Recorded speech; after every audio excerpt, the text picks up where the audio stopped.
Okay, so it is Monday, April 20th, 7 o'clock p.m. We're going to be doing an exam review for Exam 3. Exam 3 is held this Friday. The time and the material is on your Blackboard page.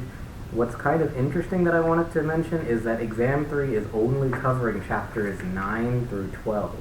And so if you look at this review packet, and if you need this, it is linked in the description box below. There are a lot of problems in this review packet about waves and oscillations, which are chapters 13 through 14. Those will not be on Exam 3. Those will be on your final exam, so we are going to skip those from this packet. But I do recommend looking at those problems when you're studying for your final, which is next Saturday, so it's super close. Also, there is a chat window in this video, so please feel free to ask questions, and I will make sure to look at that. So I will see what you're asking, and I'll try to answer. But otherwise, we're going to cover this review without those first 4 questions, which are waves and oscillations. We're starting at number 5. That gives us roughly 9 problems for us to do this evening. And by any means, if you have questions, let me know, and I will try and elaborate stuff. So the first one we have is question number 5. Let's see if that works. Question number 5. And question number 5 asks us for the angular moment or angular acceleration of an object that is 5 kilograms, 1 meter in diameter, and rotated from rest. And so what I kind of notice, or what you should be noticing at first from this problem, and I have a question. Will this be posted after the live session? Great question. Yes, it will. It will be available at this YouTube channel. I will leave it up all week, so you can refer to it whenever you need to. The angular acceleration of a disk, 1 meter in diameter, 5 kilograms, and it's rotated from rest to 5 radians per second in 30 seconds. So the first thing you should be thinking about when you see this problem, or when you read something like this, is that what's happening is the angular velocity or angular speed of this object is changing. And if you think way back to the very first thing we did in this class when we were talking about kinematics, we were talking about acceleration and how acceleration changes velocity. And this is the exact same concept. So some students have difficulty switching from your linear kinematics to rotational kinematics, but it's the exact same concept that we had before. So we'll write out what we know, just to orient ourselves. So we know that the mass of this object is 5 kilograms. We know that. We also know that the diameter is 1 meter, but whenever we're dealing with circles in this class, we don't really care about diameters as much as we care about radiuses. And so if a diameter is 1 meter, we can just say radius is half of that, 0.5 meters. 0.5 meters for the radius. We also know that the initial speed of this object is 0 because it starts from rest. But we don't just say v for velocity initial because we're talking about things that rotate. And if things rotate, we give them this notation. That is not the letter W, that is omega, a Greek letter omega, which stands for your radial speed or angular speed. And so we give it a notation of omega initial. That's an I right there. Its initial angular speed is 0. And just so we know, just so we're on the same page, it's measured in radians per second. Just like velocities in meters per second, this is radians per second. And we also know that the final angular speed, omega final of this object, is 5 radians per second. It tells us that we want it to go from rest to 5 radians per second. And the very last thing it tells us is the time. Time t is 3 seconds. So we have a lot of information here, but the thing to remember is that what we're dealing with is a problem where the velocity or the speed is changing. And if the speed is changing, that means there has to be some sort of acceleration in this problem. And the first thing you should think about when you think about acceleration is your kinematics formulas. So if this was an initial velocity and a final velocity and a time, well, if they were just linear terms, I would start thinking about my first kinematic formula. It says Vf is equal to Vi plus AT. It might be written a little bit differently in your formula chart, but it should be just like that. Your final velocity is equal to your initial velocity plus the acceleration times time. But when you switch to rotational dynamics, it's the exact same. Nothing changed. The only differences are you just subbing your new variables. So instead of final velocity, it's going to be omega final is equal to omega initial plus, and now instead of acceleration, because acceleration is a linear term, we have to plug in the angular notation for that, which is this fish-looking symbol, which is called alpha. Alpha is angular rotation, or angular acceleration. And time. So you'll notice that time didn't change because in this class the only universal term for every dimension is t, time. Time doesn't change ever. So we have everything we need to find that alpha term, which is what they want us to find. We know the final radial velocity is 5, the initial radial velocity is 0, we're finding alpha, and we know the time is 3. And I won't bore you with the details of that algebraic expression, but alpha, in this case, should get you letter A, or letter B, I apologize, 1.7, and it's measured in radians per second squared. And you can see the similarity here with what we did with when we were talking about linear terms. If this was linear acceleration, it would be meters per second squared. So it's very similar to what we've already done. Nothing is new here.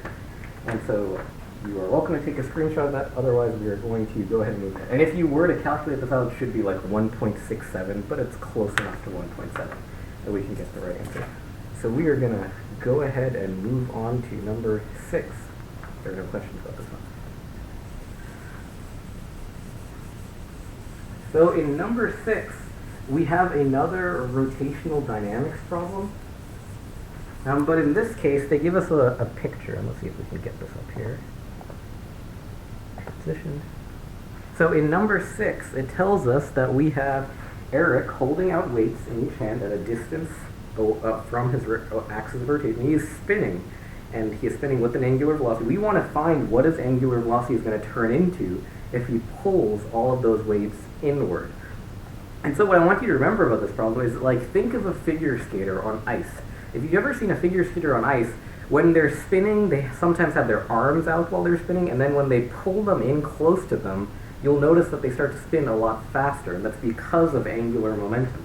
So that would hypothetically mean, or realistically mean, that the closer inward that you are, or the smaller your radius is, the faster you'll be spinning, the faster your angular velocity. So we can kind of hypothesize, based on this problem, that if Eric is pulling the weights inwards from 0.9 meters to 0.1 meter, that would imply that he is going to be spinning faster. So we can just guess that his radial speed is going to be more than 0.2 radians per second. It's going to be more than his initial speed. So how do we do this? Well, this is an angular momentum problem. So angular momentum, and you might have noticed in class, we have this weird letter, L, for angular momentum. L is equal to I times omega. And so that I term is a variable term. I stands for, your moment of inertia. And every object that spins has a different form of a moment of inertia.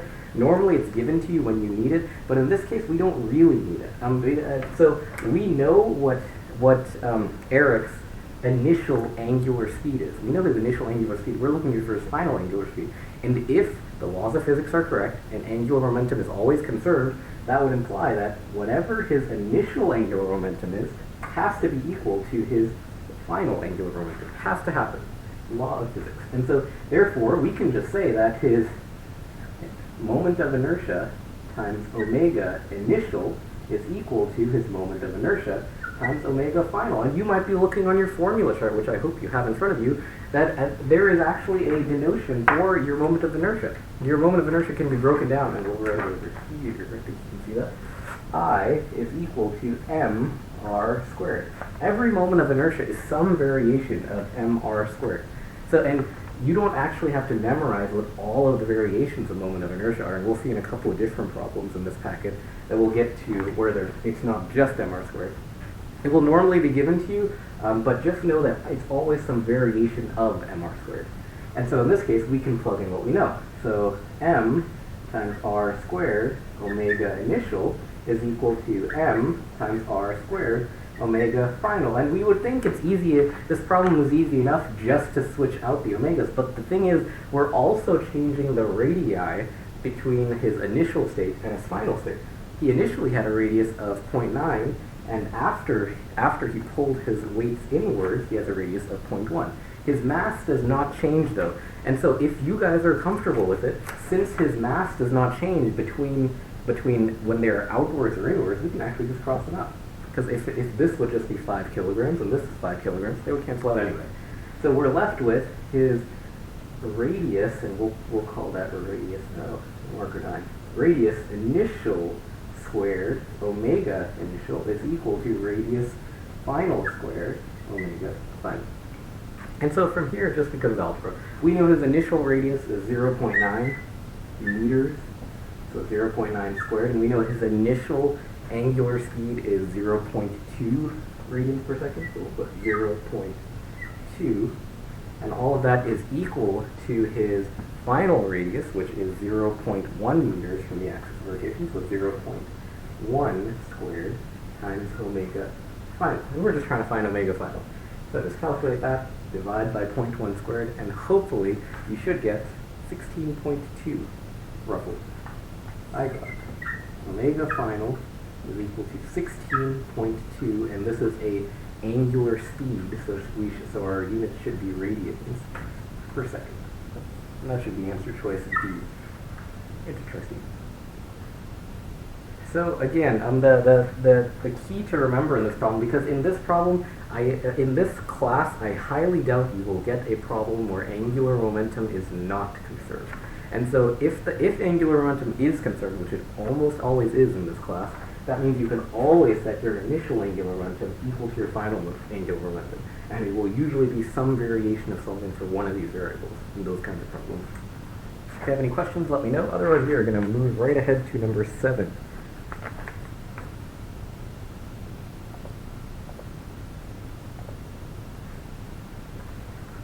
Erase this, and again, for anyone who came in a little bit late, the review packet is in the description. There's a link to the website where the review packet is, so you can follow along. Otherwise, please feel free to ask questions if you have any. So, this question, number 7, is actually from chapter 12, which is the very last chapter you have on exam 3. And I like this chapter because there's really only one formula you have to know for gravity, which is this chapter. So you'll see it looks kind of intimidating on your formula chart. I think you can see over here, right over here. It's F grav, and there should be these absolute value signs in between them, is equal to G, this giant letter G, times M1, M2 over R squared. And it looks kind of intimidating because I know when we first talked about forces in like chapter 4 or so, we told you that we told you that gravity itself is 9.81 on Earth, 9.81 meters per second squared. However, you'll actually find that this formula proves that, because the force of gravity is not just how Earth acts on us, it's also how we react to Earth, because two objects always pull at each other. Even though the Earth is so much more massive than we are still technically pulling back at the Earth. So, fun homework. Someone asked a question, which review sheet is this? It is the one, well, it is the only one that's listed under the Monday section, which should be the 2014, I have the first page. The first page, when you open it up, should look like that. Simulated Exam 3, SS14. Hopefully that helps. And it's listed in the description. There's some more instruction in the description right there. But anyway, so fun homework for you to do this week if you have any free time while you're studying is this G term right here. This is not 9.81. This is actually a constant, and it's a giant constant actually. It is somewhere like 6.63. It's a giant number. We don't really need to know it right now, but this gravitational constant stays the same. That is like the universe's gravitational constant. And so if you were to plug in that universal gravitational constant, you were to plug in the mass of the Earth for this first mass, and you were to plug in the radius of this Earth right here, you would find that these three terms together, when you multiply and then divide, gets you 9.81. And that's exactly where we get the number 9.81 from. And so therefore, the force of gravity, Fg, on Earth, like we always calculate, is just mass times gravity, because we have that 9.81 from these three terms, and then that M2 is just our mass. And that's where that comes from. It's actually kind of interesting if you're interested in that kind of thing. So in this case, we have a new planet that existed millions of years ago, and this planet has twice the radius of Earth, twice the mass of Earth, and the acceleration of gravity and we want to find the acceleration due to gravity on this planet. So whenever you're dealing with these kinds of problems, it's easiest just to break it down into as small of pieces as you know. So on your formula chart, right next to this formula, you should also see another formula that says A, and I think it might be A grav, or gravity, and that acceleration due to gravity should be G times m over r squared. And you'll notice that's how we got 9.81 by multiplying G times m divided by the radius of the earth squared. So acceleration due to gravity of any planet, or really any object, is the gravitational constant times its mass divided by its radius squared. And so in this case, we are comparing our planet, Earth, versus this new planet. So what I like to do is just make a table and make like a T-chart from elementary school. So we have Earth. We're going to put Earth over here, and then we're going to put our new planet, we're just going to call it planet, over there. Just your normal T-chart. All of my markers are done.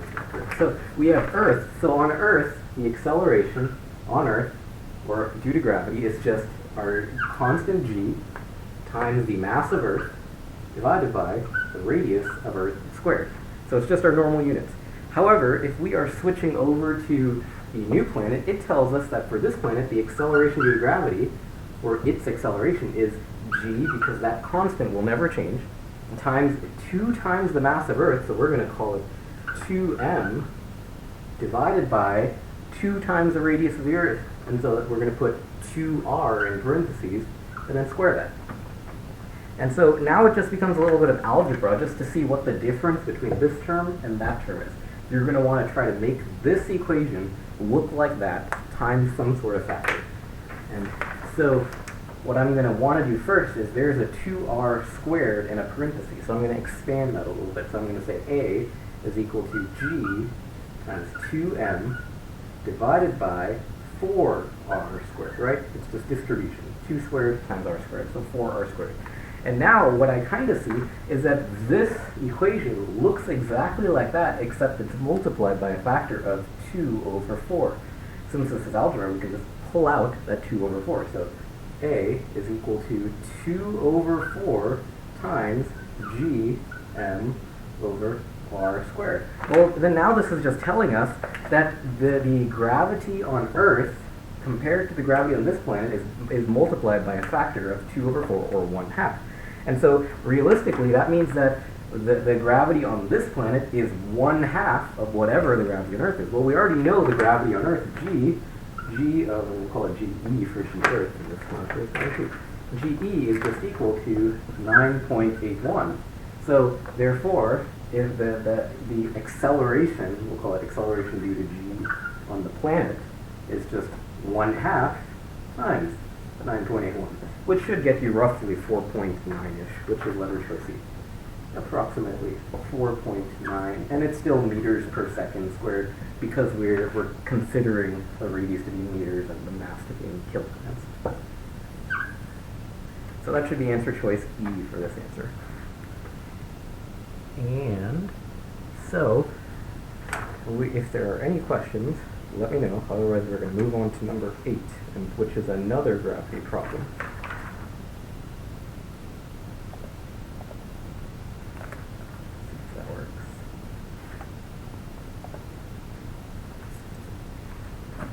Here. So, personally, I'm not the biggest fan of number 8. Number 8 is testing your knowledge on just one specific formula. It's not really testing if you know gravity or not. It's more so testing if you can find one specific formula on your formula chart.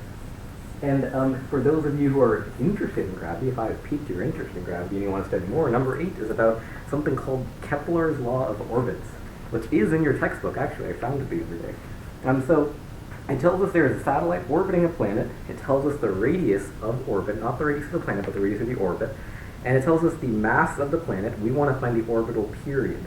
So there is a special formula on your formula chart that says T is equal to 2 pi over the square root G times R to the 3 halves. And you might be thinking, that is the craziest formula you've ever seen in this class, and I do apologize. Personally, I'm not the biggest fan of this because this really all you need to solve this problem is to know this formula and just to find it on your formula chart. This is just saying that the t, or the time period, the amount of time it takes to complete one full rotation, is proportional to the radius and the mass of the planet, because 2 pi and g for gravity, those are both constants. Those will never change. And so, in this case, all we have to do for this problem is plug in what we know.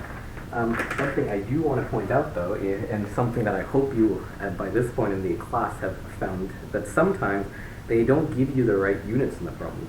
In that very first sentence of this problem, it says a radius is 2.4 times 10 to the 4th kilometers. But in this class, we always deal with meters, not kilometers. So the very first thing you should be doing in a problem like this is converting 2.4 times 10 to the 4th kilometers into meters. And realistically, that's just multiplying times 10 to the 3rd, because a kilo is 10 to the 3rd. So therefore, this would be 2.4 times 10 to the 7th meters. That's a 7. That's 10 to the 7th meters. So that's our full orbital radius we care about. And then from there, it's just plugging in what we know. So we will do it as best as we can. We get t is equal to, and this is going to be huge, 2 pi divided by square root sine, and that g term, if you haven't found it on your formula chart, it's equal to 6.67 times 10 to the minus 11. It is on your chart, so don't bother remembering that. Just know where it is on your formula chart. 6.67, and I'm going to use e for times 10 to the negative 11th, and then times our mass, the mass of the planet, which they also give us. They tell us it is 6.4 times 10 to the 23rd. That's a huge square root. All of that multiplied by the radius of this planet, which we now found in meters to be 2.4 times 10 to the 7th. I hope we're not going to run out of room. 2.4 e for times 10 to the positive 7th, and to the 3 over 2 power, which just means to the square root to the 3rd, which is to the 3rd over half root. So it's a weird formula, and it's a lot to plug in your calculator. I can't tell you much more than that about this kind of problem. I would just highly recommend, if you do get something with numbers like this, use a lot of parentheses on your calculator. Don't just, I see every semester, I see students just push everything into one equation on their calculator. That will almost always get you the wrong answer. Always break it up into pieces. But when you do all of this, you should hopefully get, well, you'll get a giant number of, you'll get a giant number of 113, let's see if I can get this right, 113,069. Well, you'll get that giant number, 113,069. You might be wondering, well, that's none of my answer choices. But if we are in standard units for physics, this would not be in the answer choices of days or hours. This would be seconds. This would all be in seconds. And therefore, you would have to do a bunch of unit conversions to get that. Well, you would have to convert seconds into minutes, and then hours, and then to days. And if you do that, you should get answer choice to be 31 days. 31 days should be the final answer for that. And so I personally wouldn't worry too much about this kind of formula. If you know how to get the units that you're given into the formula, that should be perfectly fine. They won't ask you stuff about manipulating a formula as big as that. The scientist Kepler already did everything you would need to know about that formula. But either way, I think we've done enough for gravity problems. So we're going to go to number 9 and do some more rotation problems in static equilibrium.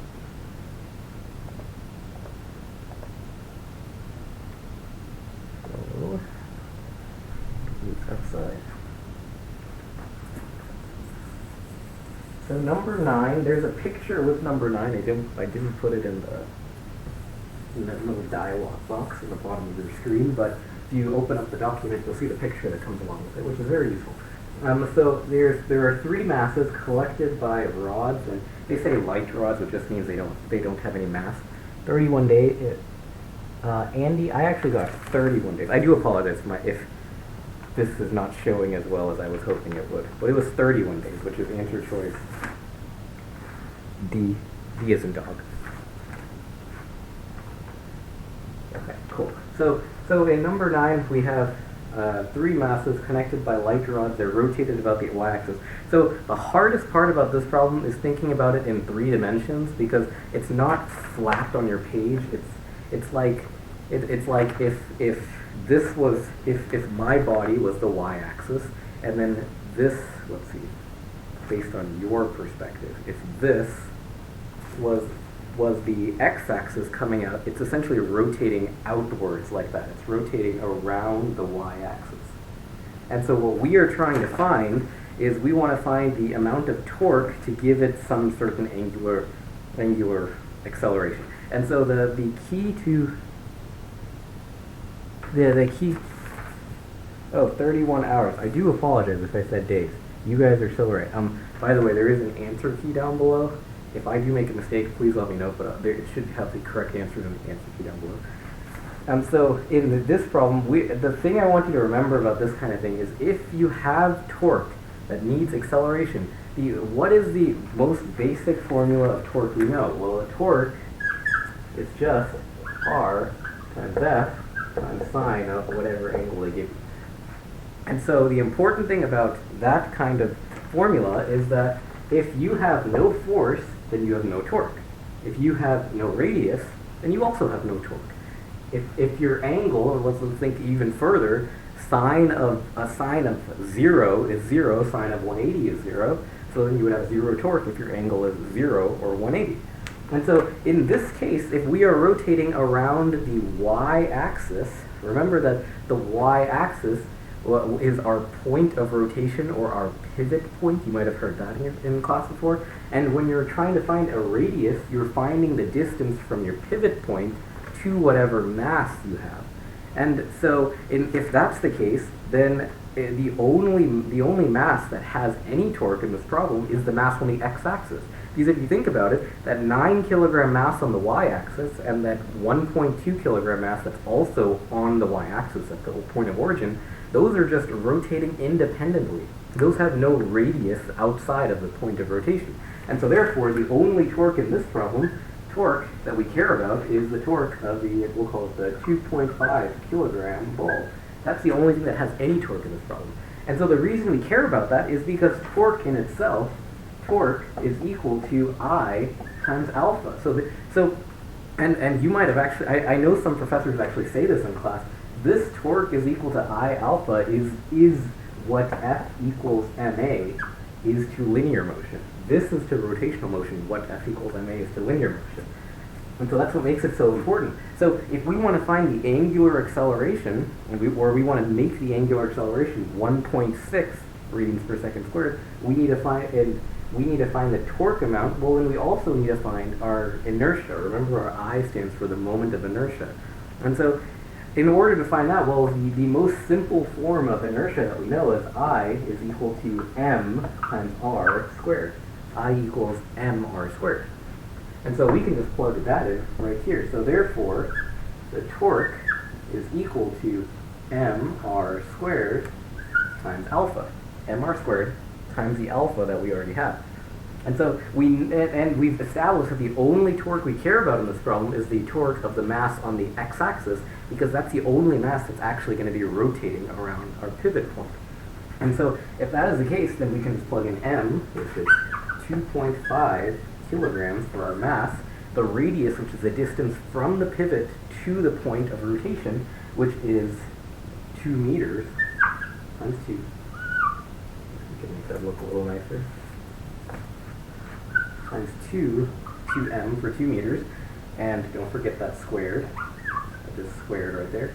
Times alpha. Alpha is our angular acceleration we want, which is 1.6. 1.6. And that would be radians per second squared. And so from there, it just becomes algebra. It's all for this t letter for torque, or tau, not t. This torque should end up equaling, if you can see that, torque should be 16. 16 when you multiply that all together. And just so we're on the same page, torque, if you think about it, it's really just a radius in meters times a force in newtons, and sine theta that has no units. So therefore our units for torque is just newtons times meters. That's simple, Newton meters.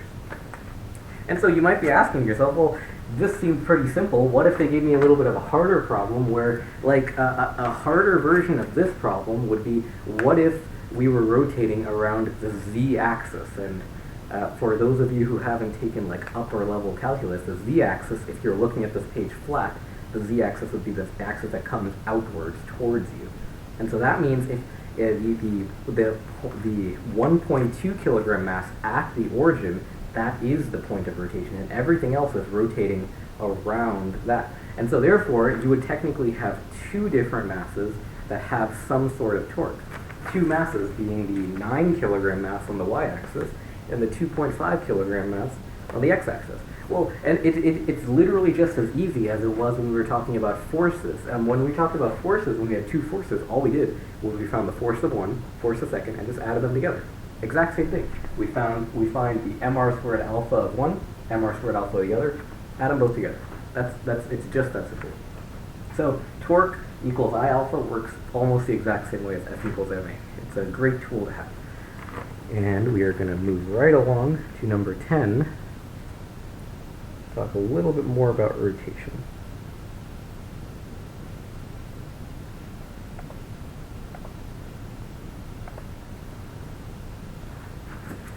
That worked great.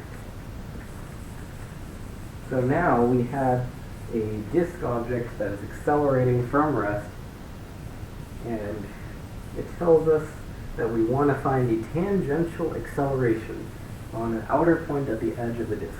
So a quick, brief disclaimer on this kind of problem.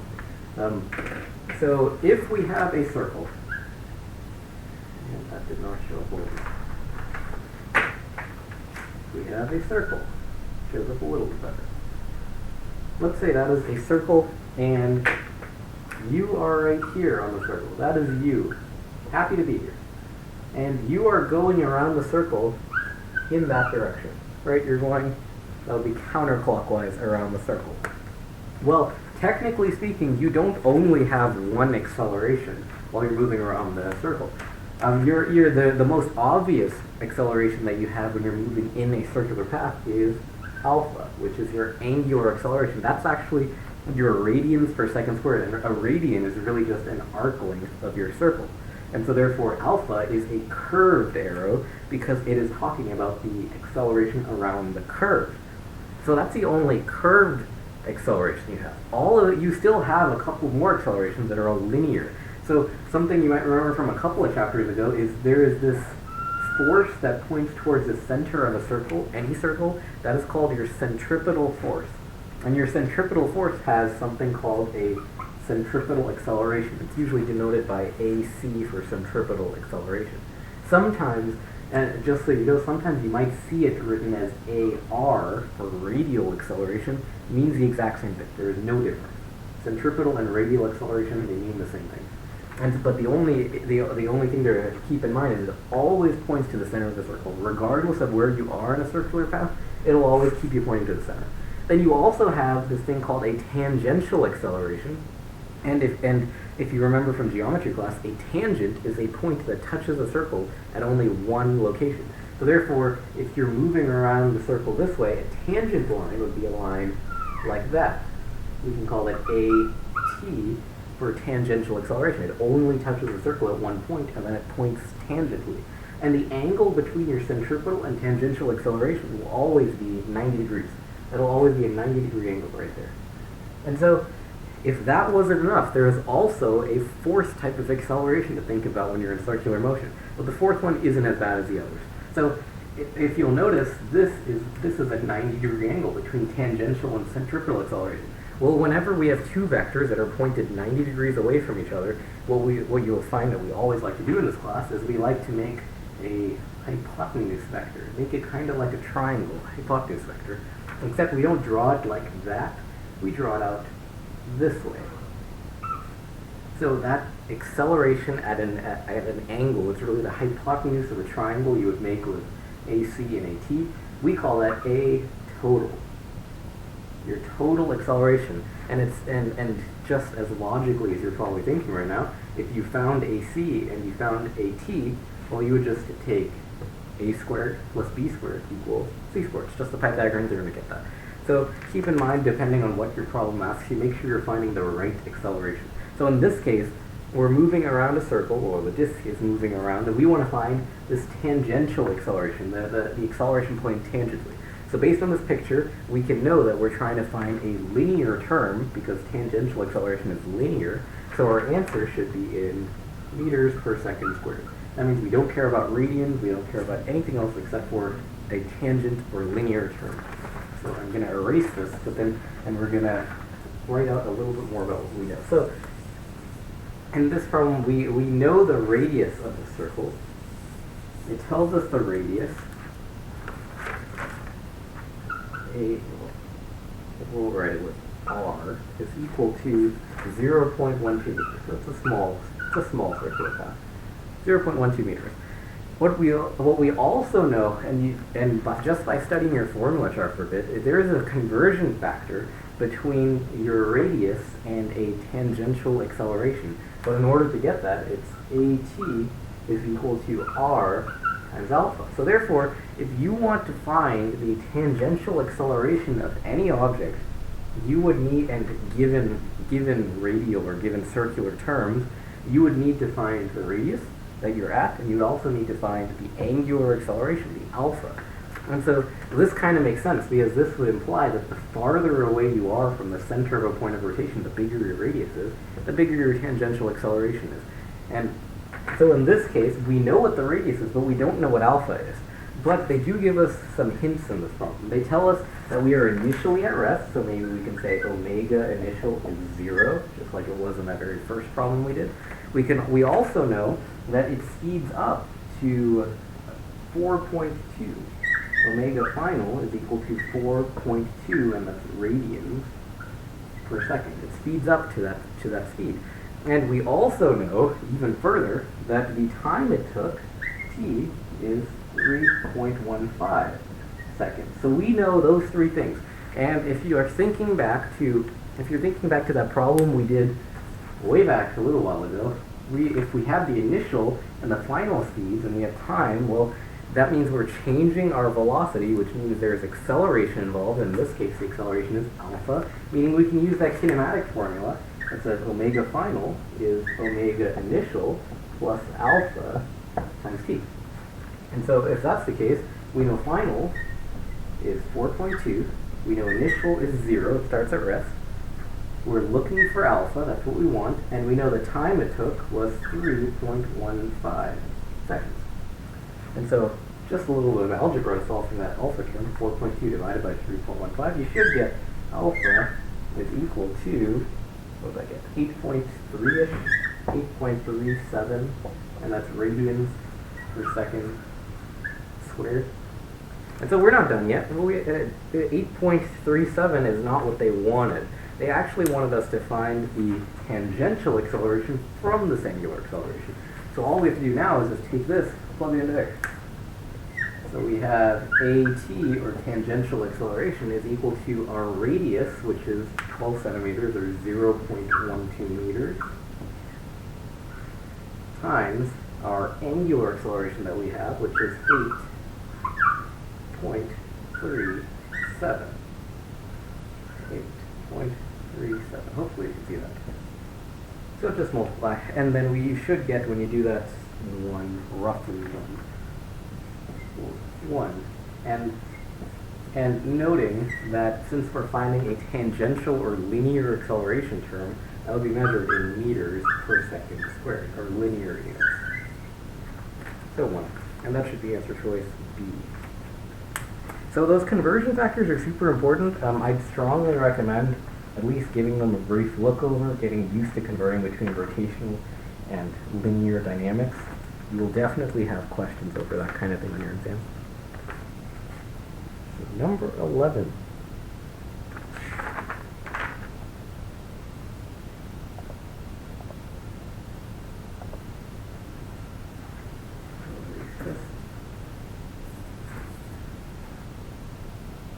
did you get?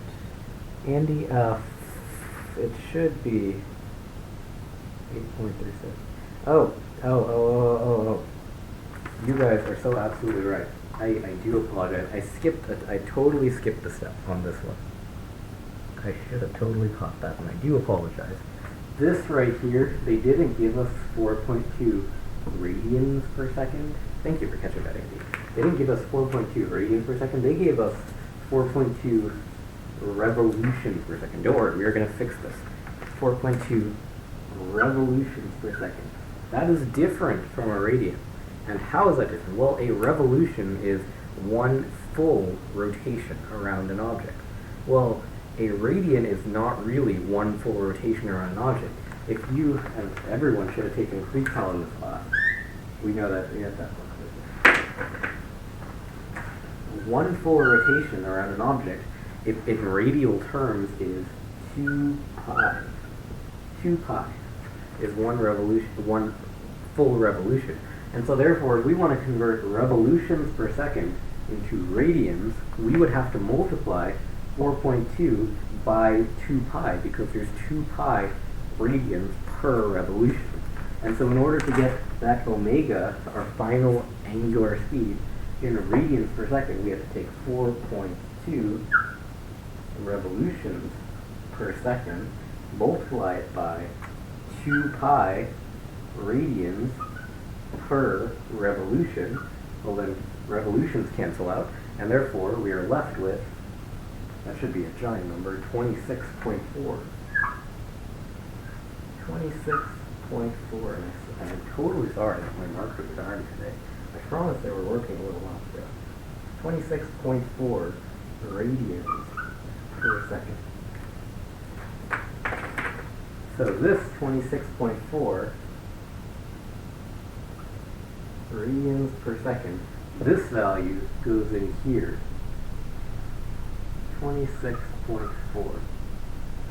And so if that value goes in right there, that 26.4 will also go in to our omega final. And that 26.4 divided by 3.15, that should get you 8.4 or 8.37. Totally sorry, but thank you so much for catching that. I appreciate that. You can screenshot that. So, if there are no other questions, we are going to move ahead with number 11. So, in number 11, now we're still talking about rotation, but we're starting to talk about dynamics with rotation and motion. And so, in this particular problem, number 11, we have a hoop object that is rolling down a hill, and notice how it says without slipping down a hill, which essentially just means frictionless. It's the rotational equivalent of frictionless. And so it tells us the height of the inclined plane, it tells us the angle that it's rolling down, and we want to find the translational velocity. So when they say translational velocity, don't get confused by that. That just means how fast is it moving if you are looking at the object, like how fast is it translating. It's pretty much the equivalent of tangential velocity in this class. And so I will redraw this picture just so we have it to look at. I think you can see it over here. So it's a hoop object and it's rolling down a hill, 30-degree incline, and 8 meters in height. And so the first thing I would notice when I see a problem like this is that they give us a height, and that should hopefully trigger you to start thinking about stuff like energy, specifically the energy of height, which is potential energy. So since this object has a height, it has a potential energy at this location, at the very top of its motion. But it tells us that it starts at rest, and if it is starting at rest, that would have to imply that it has no kinetic energy. So it only has potential energy at the top of its motion. So then it's going to roll all the way down the hill and get to about here. And then when it gets to here, well, potential energy is just mass times gravity times height. So you have to have a height to have a potential energy. And so if when it rolls over here, height, h, is equal to 0. H equals 0. And so that's 0. H equals 0. And so if height equals 0, that means it has no more potential energy, but all that energy had to go somewhere. There was no friction because it rolled without slipping, so we can't account any friction for any of this problem. But you'll know that, you should know at this point in the class, that your energy is going to transform into kinetic energy as you go down. However, since this object is rolling, there is also another form of energy that potential energy is getting transformed to, and it's called the kinetic energy. Kinetic energy due to rotation, KE rotation. Anytime you have a rolling object or a round object that can roll, you will also have to account for rotational kinetic energy in your energy equations. So in this case, we're essentially saying that the potential energy at the top is equal to the kinetic energy at the bottom plus the kinetic energy due to rotation at the bottom. And you'll remember that our formula for kinetic energy is 1/2 mv squared, and we're really looking for a velocity in this problem, so that means we must be on the right track. And so, first of all, we can expand this into what we know. So we can say that, and I'll draw it down here. We can say that mgh is equal to 1/2 mv squared, and then we get to the KE rotational term. And so KE rotation, it really just stands for 1/2 I times omega squared. But the issue here is you can't always just expect it to do that because the I term is variable. If you remember that we've mentioned a couple of times in this review session, the I term, or your moment of inertia for any object that rotates, is dependent on what the object looks like. So, for example, right here is a roll of paper towels. This roll of paper towels is really a cylinder, but it is hollow in the middle. So this is essentially, this object, if I were to find the moment of inertia of this object, it would be the same as that of a disk, because a disk is really just a hollow cylinder. And this moment of inertia would be different for this like roll of Clorox wipes, which is just a solid cylinder. It still rolls, but it has a different moment of inertia because it's a different shape altogether. And so, in this case, they actually tell you what the moment of inertia is, I think. No, they don't. They don't. I did write in my notes here. They didn't tell you what the moment of inertia is, but on your exam, you can actually expect that they will tell you what the moment of inertia is. In this class, they don't actually make you memorize all the different moments of inertia for all the different shapes, luckily. So we know in this class, or at least for this problem, that the moment of inertia of a hollow disk that is rolling down a hill is just mr squared. It's just your normal mr squared. That's the most basic moment of inertia you can have. If this were a different shape, like if this were a sphere, or if this were a solid cylinder, you would have to deal with a different mr squared. So keep that in mind. In this problem, they could just change up the shape itself, and you'll have to deal with that in your formula here. So in this case, we just have 1/2 mr squared times omega squared. We just plugged in whatever we had for I, which you'll always do. You'll always plug in that I term, times omega squared. And so now the first thing that I would want to do when I get to this problem and I get to this step is I see that this mass, and this mass are all talking about the mass of that disk. The mass of the disk does not change, and so that means I can just cross them all out. One less term to deal with. So from here, we are left with GH is equal to 1/2 V squared plus 1/2 R squared. And now we get to this omega term. And so this step that we're about to do is what you're going to do in virtually every problem that you have a energy conservation with something that rolls. And it's understanding that omega in itself, there is a conversion factor for your angular omega into its linear terms. And it's really just, it's my marker rule, right? It's just V over R. V divided by R.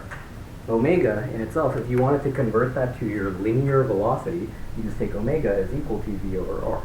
And that's on your formula chart. I think on your formula chart it's written as V is equal to R times omega, which is just pulling the R to the other side.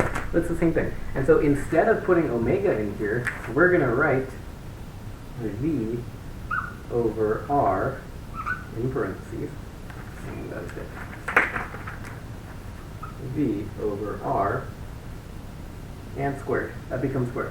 Well, if you're squaring something in a parentheses, that's just the same as saying instead of v over r squared, that's just like saying v squared divided by r squared, v squared over r squared.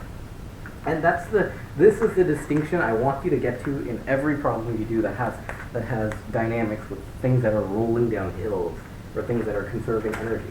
It's the understanding that if you have omega squared, that's always going to be equivalent to saying v squared over r squared, because you could make that substitution right there.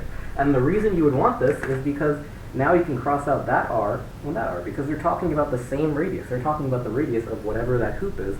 So therefore, you don't really care what the radius is. And this is actually how the reason that if you had a hoop that is tiny and a hoop that is giant, they'll actually reach the ground at the same speed if you're to roll down from down a hill, because the radius doesn't actually matter for anything that rolls. Radius doesn't matter. And so now all we're left with really is just GH. That was it. GH is equal to 1/2 v squared plus 1/2 v squared, because that's all we're left with on this side of the equation. And so 1/2 of v squared plus 1/2 of v squared, all it is just 1 v squared. So it equals v squared. And that's really what we want in this problem. We want to find what is the velocity of the object when it gets to the bottom. And so in this case, we're left with g, which is 9.81. Gravity does not change, and then put that Mercury die. G, 9.81 times the height, 9.81 times the height the object was at, which is 8 meters, is equal to v squared. Now that's just algebra to take the square root of that side of the equation to solve for v. And so v ends up being equal to 8.8 meters per second. 8.8 meters per second. And so you'll find that I'm sure you have problems like this on your homework, and there are problems like this in the textbook too that you can practice with, but you'll find that every time you do a problem where you're conserving energy, or it has to do with something that is rolling, you will always be able to make this conclusion, that omega squared is equal to v squared over r squared, and you will always be able to cross out your r squared. The reason that we can't just give you this formula and say that GH is always equal to v squared is because that mr squared might change depending on the shape of your object. If your object is not a hollow cylinder, or a hollow cylinder because the hoop is really just a hollow cylinder, then it won't be mr squared. If it is a sphere, or if it's a solid cylinder, you'll have a different variable. It might be 1/2 mr squared, 2/4, 2/3 mr squared, something like that. So then you'll always have to take whatever fraction that is and plug that in right here. So it'll be something else times mr squared. So that's why you can't always just make the conclusion that it's just GH is equal to v squared. So watch out for that. And we are going to move right on ahead. Let's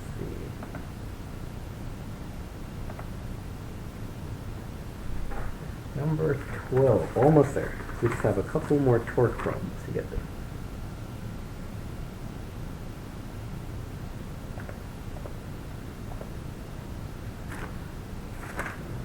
Erase this.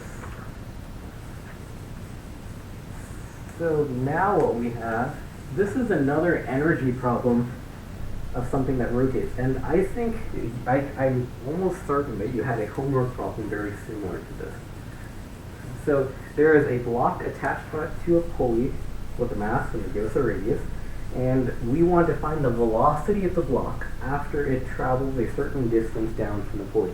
And they were kind enough to give us a picture in this problem, but I would hope that you are kind of sort of able to draw this picture based on just what they tell you. So we have a pulley system, which is basically just a giant circle. And then we also have a mass attached to a pulley, so it looks like the mass is right here. And it tells us the mass is 20 kilograms, so we'll put a 20 over there so we remember it. And it also tells us the radius of this pulley is 0.5 meters. So 0.5 meters. And it also tells us the mass of the pulley is 20 kilograms. Maybe that'll come in handy later, I don't know. And so the first thing we should be thinking about is that, well, if this block is falling a distance, so it's like we're letting it go and it's going to fall to maybe right there. And we're saying that that distance that it falls is 1.5 meters. We want to find what is the velocity. What is the velocity? V final. What is the velocity of the block when it gets down there? Well, the issue here is that, well, we have two things we have to think about.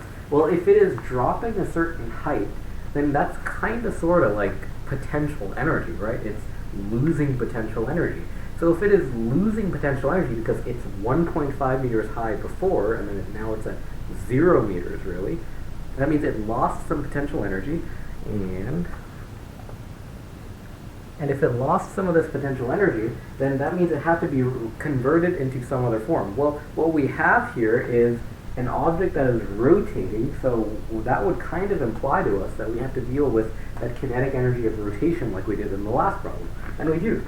So we're essentially saying that whatever potential energy this object has at 1.5 meters in height has to be equal to the kinetic energy of the object when it gets to the ground, or 1.5 meters lower, plus the kinetic energy due to rotation, just like we did in the last problem. You always have to consider the kinetic energy of rotation, especially if you have stuff that's rotating.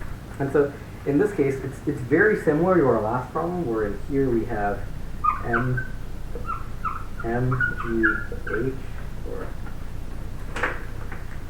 hopefully one of these works. mgh will go. Mgh is equal to 1/2 mv squared, right? That doesn't change. And then we have to deal with the kinetic energy of rotation, which we're talking about this pulley system right here. And the pulley system, it tells us, it's based on the picture they give us, I can assume that it's really just a solid disk. And so we put in 1/2 I omega squared, but then we have to deal with whatever omega is. And so I know they didn't tell us in this problem that it is a solid disk, and they didn't tell us what I, or the moment of inertia, was for a solid disk, but I can guarantee you that on your exam, when you get a problem that has an object that rotates, they will tell you what the I is for that particular object. You don't have to memorize this stuff, but for this case, this is a disk. So disk, which I is equal to 1/2 mr squared. For any disk or solid filled disk, your moment of inertia is 1/2 mr squared. So in this case, instead of I here, we can put in 1/2 mr squared. So mgh is equal to 1/2 mv squared plus 1/2 times 1/2 mr squared times omega squared, right? We have to consider that extra factor of 1/2. But in this case, just like in our last problem, we have mass in every one of these three categories. And so what they were kind of nice with this problem. What I like that they did is they said the mass of the box is 20 kilograms and the mass of the pulley is also 20 kilograms. This is a very tiny detail that I doubt you'll get in your exam, but something that's really important to know is if you're talking about the object that rotates here, this mass would be the mass of the pulley, whereas this mass, for the mass due to potential energy, would be the mass of the box, and this mass for the velocity or the kinetic energy of the box down here would be the mass of the box. So if they were different masses, the mass of the box would go into these two places here, while the mass of the pulley would go into the rotational dynamic portion of that equation. That's something important to remember. I don't think they would try to trick you when you're exam by something like that, but it's still very important to know. We can cross out the m's because we don't care about them since they're all 20 in this case.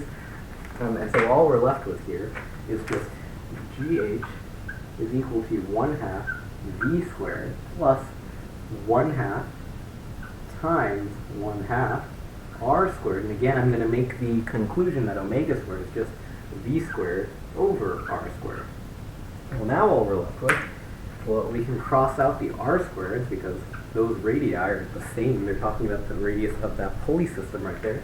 So all we're left with now is just gh is equal to 1/2 v squared plus, and now it's 1/2 times 1/2 v squared. Well, 1/2 times 1/2 is 1/4, so I'm going to put 1/4 the v squared in right there. And so this is very similar to the last problem we did. The only difference is now instead of 1/2 v squared plus 1/2 v squared, we have 1/2 of something plus 1/4 of something. Well, 1/2 is the same as saying like 2/4 of something, so 2/4 plus 1/4, going back to grade school, that gives us 3/4. So GH is equal to 3/4 v squared. So see, very similar to the last problem, but this is a good example of how you can't always make the assumption that GH is just v squared, because it's not. And so now, all we're looking for is that v term, so we can plug in everything else we know. We know that gravity doesn't change, that's 9.81. We know the height, or the distance of change of this box was 1.5 meters, 1.5, and that's equal to 3/4 v squared. And that's just algebra to solve for that v term right there. And when you do, you should hopefully get your v term is equal to 4.4 meters per second. Linearly, 4.4 meters per second, which is the answer choice C. And if there are any questions about that, let me know. But this problem in particular and the last problem we just did, these are two very excellent examples of conservation of energy with things that rotate. Always important to remember that rotational term. A lot of people end up forgetting that. So, almost done. We're on number 13. Now we have two more torque problems and we should be there. So, pull up 13 and erase this. And so in this problem, we have a cat walking across a board, and so the cat is walking from the left side, and they give you a nice picture, so you don't have to visualize it, because honestly this problem would be kind of hard to draw based on the words they gave us. But we'll recreate what they drew here. So we have a 4-meter long board, 4 meters long, and it is 10 kilograms, which that'll be important a little bit later. And we know the whole length, 4 meters. We'll mark that right now. The whole board. And it tells us there are two sawhorses, or like two fulcrums or pedestals that are holding up the board. We'll draw them over here. There's one over right about there. There's one right about here maybe. And they tell us the distances between each end of the board. So this distance between the left end and the left fulcrum is 0.5 meters. And then this distance between the right fulcrum and the right end is 1.5 meters. And then your cat is somewhere about here. Draw it as best as you can. You're not getting graded on if you can draw a cat. But there's mine. And so then we also know that the cat is walking from the left to the right, and we're saying that once the cat gets over here to right about the far right side of this board, the entire system kind of starts to tip over, like we see it tip over. And so, so the first thing to notice is that, well, the first thing you should be thinking of is that this is a torque problem. We're dealing with things that rotate about some sort of fixed axis. And so, in this case, if the cat is causing the entire board to tip as soon as it gets over here to the right side, we can kind of assume that the fulcrum, or the official point of rotation of the system, is right here. We could say that is the point of rotation. So everything is rotating off of that fulcrum right there. And we want to find what is the mass of this cat when the system is balanced and just before it tips over and messes up with our static equilibrium that we have so far. So we're establishing that this point right here is our fulcrum, or our pivot point. And so the first thing to any torque problem is we have to draw all the forces that are acting on our rotational axis. So we know that the axis of rotation is this axis right here that can rotate about this pivot point. Well, first of all, the obvious one is we have a cat right here that has some sort of force due to gravity. And force of gravity is usually pulling down. So we'll put WC for the weight of the cat right there, WC. And then we also have to deal with the board itself. The board itself has a mass of 10 kilograms. And so, where did the 0.5 come from? Well, it tells us that in the first sentence that two sawhorses. One is 0.5 meters from the left end, and one is 1.5 meters from the right end. And, 0.5 for number 12. If you don't mind, Sarah, I will come back to that after we finish 13 and 14. Sorry to make you wait, I just don't want to go back to that one. Hope that's okay. So we have the weight of the cat, but we also have a long board. And so something that's kind of important is that everything that has length has a mass that we consider to be at the center. So this marker right here, I could consider its center of mass right at the very center of it, and if I spent enough time, I would be able to actually pinpoint where that is. Humans themselves, we are long, we are tall figures. We have a center of mass right at our core. That's where our center of mass is. And so in this object, this is a 4-meter long board, so its center of mass would be right at the center of the object. And so in this case, the center of the object would be right at 2 meters. So we can consider all of the weight of this mass coming or stemming from the center of it at 2 meters. And so that would be, we'll call it the weight of board. We'll calculate that a little bit later, but that's the weight of the board. And so that is not actually the only forces we have on this object, because we also have to consider that if these two forces are pointing downwards and we're technically in equilibrium just before the cat tips over the system, well, what I have here is two forces pointing downwards. And based on Newton's laws, if we have forces downwards but we're in equilibrium, we also have to have something pointing upwards to balance that up.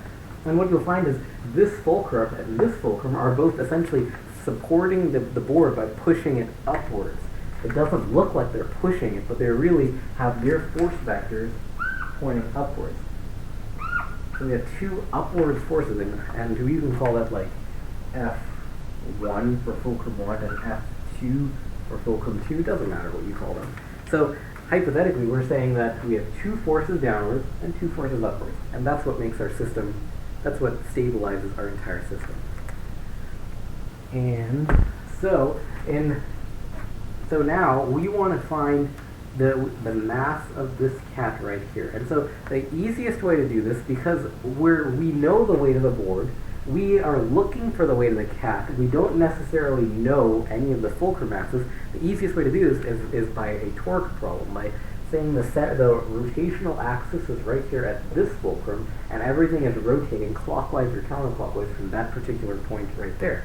And so we're kind of saying that in this problem that the torque of because if this is our pivot point, we have the weight of the board that is forcing us to torque. I guess that would be in the counterclockwise direction, whereas the weight of the cat is torquing in the clockwise, this is in the clockwise direction. So we have two opposing directions of torque. And so in that case, we can say that the torque due to the board is equal to the torque due to the cat. And you might be wondering, well, if that's the case, why didn't we just add the force due to the fulcrum number 1 to the forces that are causing us to rotate clockwise? Well, the issue with that force number 1 is we're looking for the mass of the cat right when this system starts to tip over. And if the system is just starting to tip over, we can kind of presume that there is a gap between the board and this fulcrum. That means that the board is no longer contacting the fulcrum, the system is starting to tip. And so at that particular instant, if we're looking at a snapshot of that instant in time, then the only torques acting on this fulcrum are the weight of the board and the weight of the cat. One in the clockwise direction, one in the counterclockwise direction. And so in this case, we have torque of board is equal to the torque of the cat. And well, we know that torque is really just R times F times sine theta. So we can just say RF sine theta is equal to RF sine theta. So that means the radius of the board, the force of the board, times sine theta of the board is equal to the radius of the cat, force of the cat, sine theta of the cat. And so radius is always the distance from your pivot point or from your point of rotation to the force. So distance from point of rotation to the force. But we're saying the rotation is from that point right there. The force for the board comes right here. So we want to know what is that distance right there. Well, if we know that this weight of the board is 2 meters from either side of the end of the board, and we know that this distance right here is 1.5 meters, that would mean this distance has to be 0.5 meters, or to balance that system out. So that would give us 0.5 meters, and then the force of the board is really just the weight of the board. The weight of the board is really the force that's causing the system to rotate. So that would be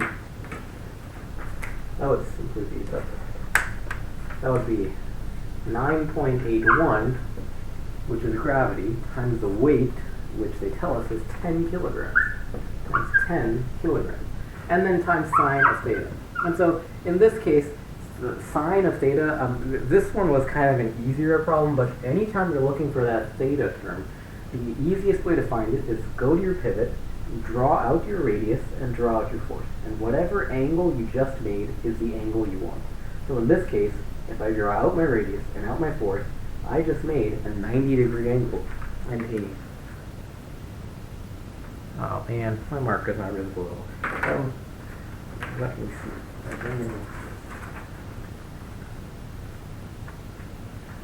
I am going to put you on hold for just a second. I'm going to run over to the next room and grab an extra marker. I did not leave, I promise. I'm coming back.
Think I got a solution. Let's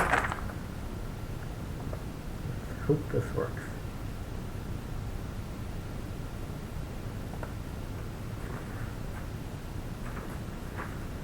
Okay, so I'll rewrite this. So we have a radius of, and we said that was 0.5, that was a nice marker, 0.5 times the force, which ends up, and we're talking about the board on this side of the equation. So the board, the weight of the board would be the mass and gravity of the board, which is 9.81 times the mass of 10 kilograms. That's the weight or the force due to the board. And so this would be 0.5 times 9.81 times 10 times sine, and I think that's where we left off. Sine would be the angle between your radius and your force. So in this case, if we go out the radius, down the force, we made a 90-degree angle. And so that 90-degree angle, and if you remember your unit circle from pre-cal, the sine of 90 is just positive 1. So sine of 90, which goes to positive 1. And you'll find that happens every time. Why is it 0.5? Great question, Courtney. So remember that the radius in a torque equation is always the distance between your pivot point, the point of rotation, and between the force. So if we were going from the pivot point, this point right here, to the force, which is the weight of the board, we need to find that distance right there. They didn't tell us what that distance was explicitly, But they did tell us the total length of the board is 4 meters, and they tell us this fulcrum right here is 1.5 meters away from one end, and we know that the weight of the board is at the center of mass, which means that it is 2 meters away from either end of the board. And so if that distance right there is 2 meters, and this distance is 1.5 meters, that means we are left with 0.5 meters right there. It's kind of like reverse algebra to get to that distance right there. So that's why we got the radius of 0.5. And so we do this exact same thing for the other side, for the cat side of this equation. A cat is 1.5 meters away from one edge of the from the pivot point. So we put in 1.5 as our distance, and then we put in the force of the cat, which would just be the mass of the cat times gravity, 9.81, which we are looking for the mass of the cat, and then again times sine of 90, and I get that by going from the pivot point down the radius, down the force, and I just made a 90-degree angle. And so sine of 90 will always be positive 1. That never changes. So all we're really left with is 0.5 times 9.81 times 10 is equal to 1.5 times 9.81 times m. We're trying to isolate that m term right there. And so from there it just becomes algebra. Solve for m. Solve for this side and divide that side over. And if you want it to be fancy, 9.81, 9.81, they're the same on both sides, so that doesn't even matter. So when you do all of this, you should hopefully get the cat mass is 3.3 kilograms. So that tells us that the mass of the cat has to be this much in order for the system to be perfectly balanced, and that means that if the cat is to walk any farther to the right, well, it would be off the pivot point, and that would mean that it would have to rotate the system over. The system would not be in equilibrium any longer. And you say, why the torque of the board is equal to the torque of the cat? So your question, Isaac, it's more so of the way that the problem was worded. I will say these problems that we're doing right now, if you haven't done any of these review sessions with me before, they were not written by the professors you're doing, they were written by previous students who took this class, so they are not perfect. And so in this case, we're saying that we care about the torque of the whole system right before, like the instant before the cat causes the system to rotate. So that means the cat has to be as far away as it possibly can be without the system tipping. So it's still in static equilibrium in this case. And so if that's the case, if we are in static equilibrium, well, static equilibrium, if we are in static equilibrium, that means that the sum of our torques is equal to 0. And more specifically than that, that means that all of our torques in the clockwise direction have to equal torques in the counterclockwise direction. That has to be existent in order for static equilibrium to be true. And so in that case, we're ignoring the force of this fulcrum because in the instant that the cat causes the system to tip, this fulcrum is irrelevant. The only torques that are balancing this cat and the board itself are the weight of the board and the weight of the cat. And therefore, that means the torque clockwise, which is the weight of the cat, has to be equal to the torque counterclockwise, which is the weight of the board. And that's why we set them both equal to each other over here. And I promise there are better examples than this one. Especially for your exam, you would not get a picture as complicated as that. They would never do that for you on your exam. But it's a good example of, it's a good thing to know that when you are in torque equilibrium, everything clockwise has to be equal to everything counterclockwise. Something else they could have asked you that would have been totally valid is, what is the force of this fulcrum right here? What is the force of this fulcrum pulling upwards? Because something a lot of students tend to forget is that if you are in torque equilibrium, meaning that you're in static equilibrium and rotational dynamics are all 0, that means that you also have to be in force equilibrium.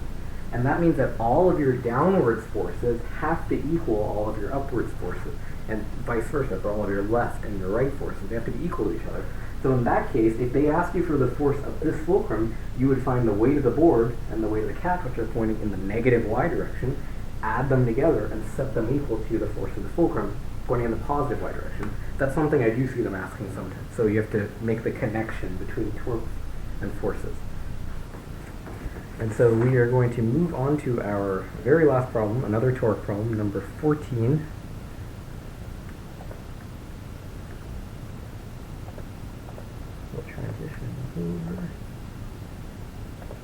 we're going to erase. And so number 14, this is a nice example of, this is about the level of difficulty, this number 14 that you might get on your exam for a torque problem. We have a sign that is hanging, and we have a rope that is supporting the sign, and we are trying to find the tension in the rope. And so, again, we're just going to redraw it super quick. There's our sign, and then we have the rope that's connected over here at one end, and that angle right there is 40 degrees. And so, first of all, if we are trying to, it kind of gives us a hint by putting a little object right here in the picture, and they say that that's like the bolt, right? Something like a bolt on the left end. And so if you see something like that, that's kind of telling you that you're having a torque problem, and that kind of means that this point right here, this bolt, is really the point of rotation. The system can rotate clockwise or counterclockwise about this particular point right there. And so if that's the case, we're dealing with another torque problem, and just like we did in the last problem, if we had to deal with torque, first of all, we drew out all of the forces we have acting on our object. So in this case, the obvious one that we have acting on our object is that string or that rope right there. That's going to cause a tension. That is not right. We'll keep using it. And this is a tension force, right? And tension is essentially pulling the sign in the counterclockwise direction to prevent it from rotating clockwise. Well, if it's pulling the sign counterclockwise, we have to have something else rotating the system clockwise downwards. And so if that's the case, well, the sign itself has a mass. It says the sign weighs 10 kilograms.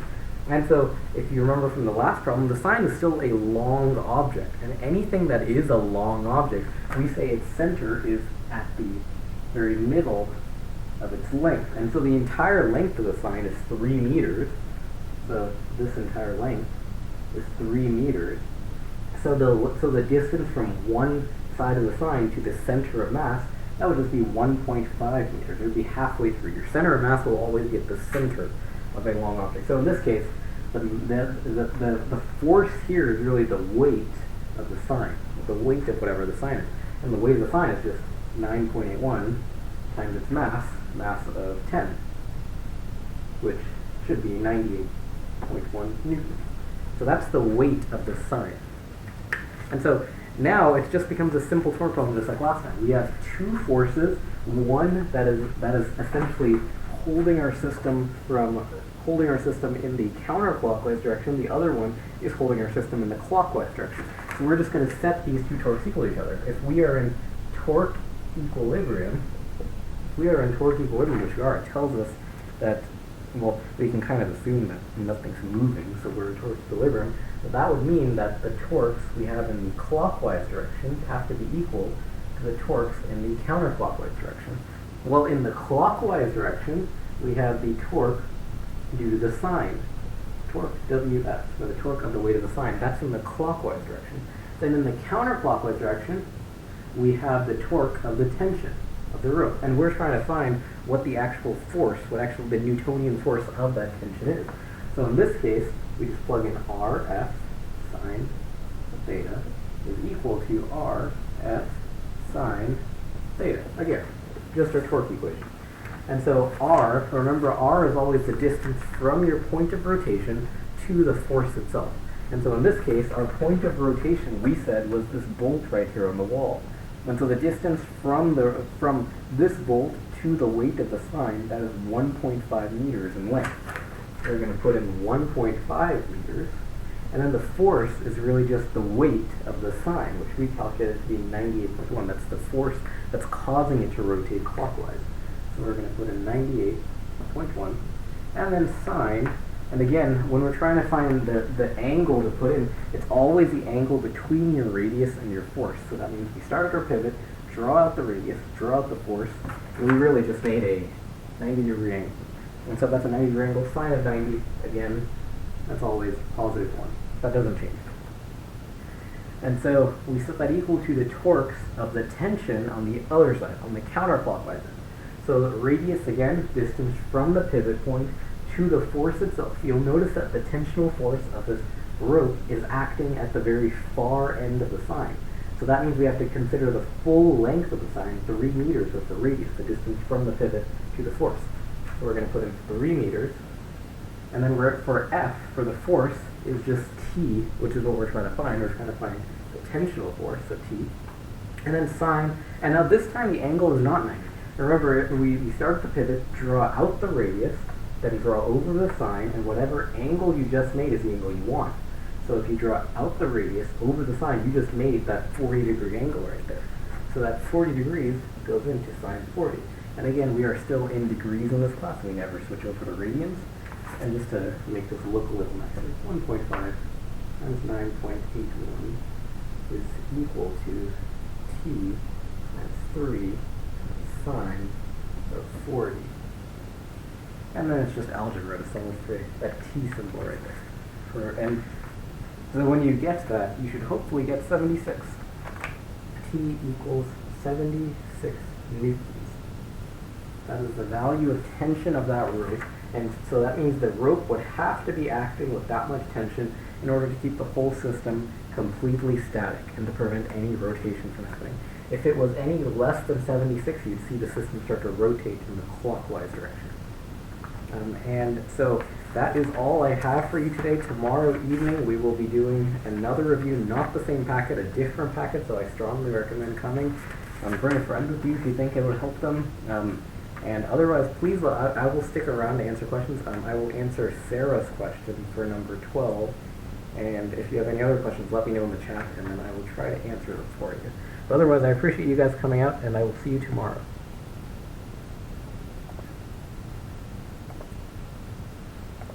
Okay, and so, Sarah, you asked, where did the other 0.5 come from for number 12? Let me go back to 12. Oh, okay, you mean the other 1/2. So, that's a good question.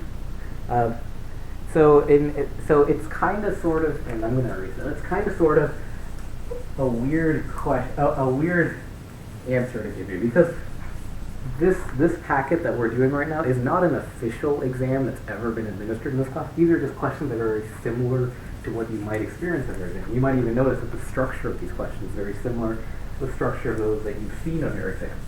And I'm going to redraw just the picture super quick. So we had that pulley system, and then we had that mass right here, and it told us the pulley was 20 kilograms, and the mass was 20 kilograms, and it told us the radius was 0.5. And so something to remember is that anytime you have anything that is rotating, you have an inertia, a moment of inertia. Everything that rotates on this planet has a moment of inertia. Even this marker that I have in my hand, if I were to roll it along my hand, it does have a moment of inertia that's causing it to roll, and it's rotational kinetic energy, really. And so for this object in particular, if you think about it, this is really just a solid disk that is rotating, a solid disk. It does not explicitly say it, but on your exam, if you did have a shape like that, it would 100% explicitly tell you this is a solid disk. And then it would also tell you exactly what the moment of inertia is for that particular shape. It's just like I mentioned before, I have a roll of paper towels here, and then I have a solid cylinder here. Both of these objects they still roll on a table. They might even roll at the same rate together, but they have different moments of inertia because they're different shapes. This object is hollow in the middle, whereas this object is not. And so what you'll end up finding is the moment of inertia for a solid cylinder like that is equal to 1/2 mr squared for any solid cylinder. I know it didn't say that in this packet, but I promise you that on your exam, if they give you an object that rotates, they will tell you what the specific moment of inertia is for that object. So that's why it's 1/2 mr squared instead of like a hoop or a hollow cylinder has a moment of inertia of just mr squared rather than 1/2 mr squared. And so that's how when we got to I'll rewrite this, mgh is equal to 1/2 mv squared plus 1/2 I omega squared. When we got to this step and we plugged in for I, we plugged in 1/2 times 1/2 mr squared times omega squared. And then everything else was the exact same as the problem right before this. We just had to factor in that extra 1/2. 1/2 times 1/2 gets us 1/4, and that's where we got the 1/4 from. I hope that answers your question. And Mohammed, you ask, in terms of question 13, is it possible to use center of mass to solve the problem before? I'm not sure what you mean, Mohammed, because as far as I know, center of mass is what torque is. Like, you can't learn center of mass without learning torque. Do you mean, are you kind of insinuating that we use, like, forces of the object to find the mass of the cat?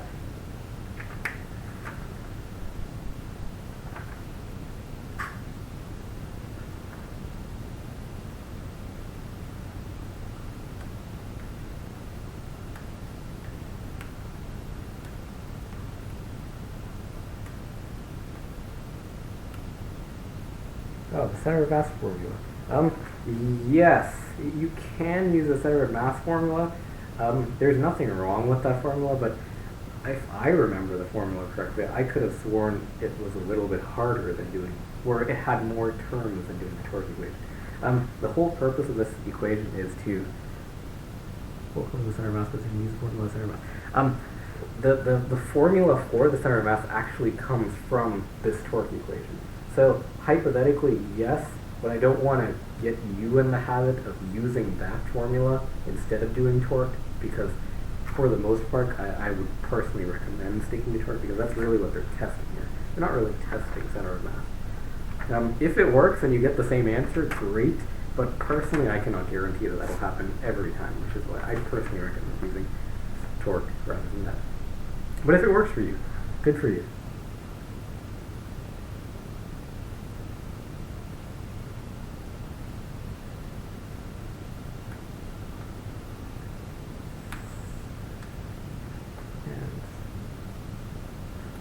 Cool. Okay, and if there are no other questions, I will hopefully see you tomorrow, same time, same place, right here, 7 p.m., and we'll go over the other packet.